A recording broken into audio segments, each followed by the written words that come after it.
Hey, I'm Steven from Rugged Routes, and we're back for another quick tutorial. Today we're going to talk about split screens on Lowrance. So this is compatible with Elite FS and HDS series units.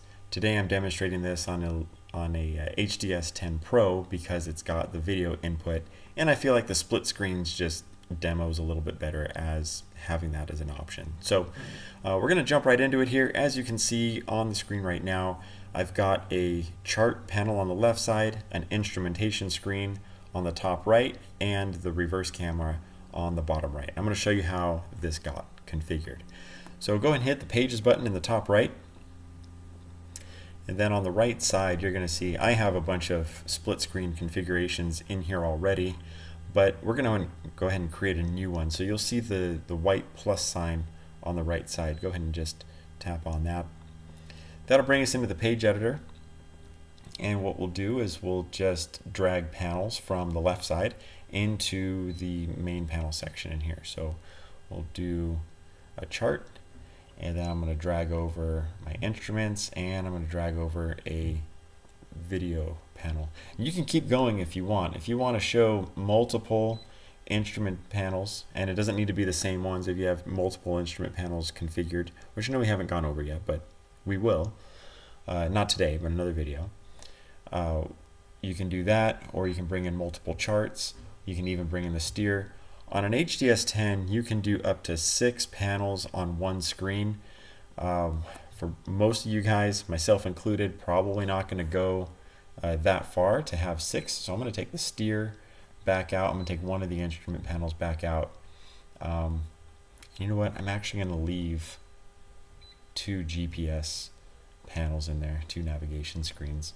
In the top right, it will give you different options on how to lay out, or different layout options for the number of panels that you have currently on screen. So if I bring back the steer and an additional instrumentation panel, you see there's so many, it only gives you 6, but if we take one out, so now we have 5 panels total, it'll give us a few different options on how we might want to have that configured. So maybe do like a big GPS in the middle, or however you would want to do that. So many different options. So we'll go back to simplifying this a little bit. We'll take one of the instrumentation panels out, and I think we're going to do something like this.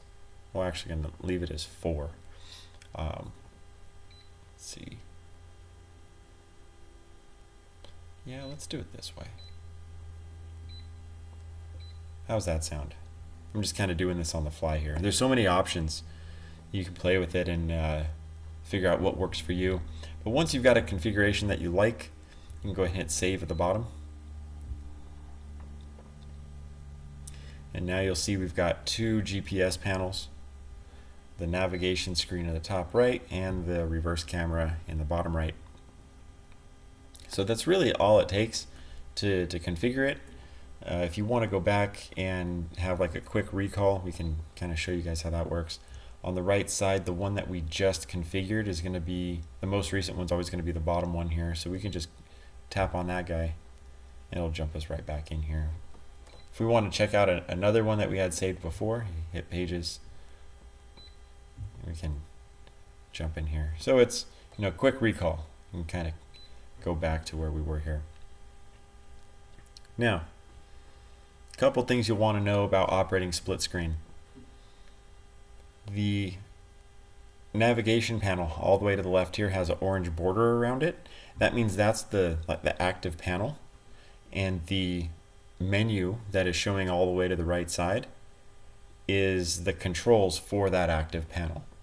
So if we tap on the reverse camera, you'll see that the orange outline shifts over, and that the menu bar on the right side changes to reflect the options that are available for the backup camera. And same thing for the navigation or the instrumentation panel here. It allows you to even switch layouts. Okay, lots of different options in here. If you're operating 2 different GPS panels in here, the settings are separate between the 2. So on the left side, you can be zoomed in, and on the right side you can be zoomed out, and you're looking at the same location You can even set your map to be different. So let's say we don't want to look at satellite imagery, right? We can turn that off and we'll just show our trails.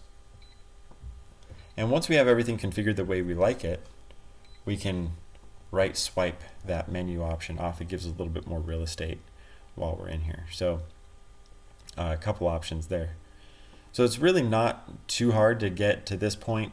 If you want to adjust exactly where the splits are, then there is another feature, and it's not in the editing of the panel itself, but if you just single press the power button, you'll see that there's this adjust splits option here.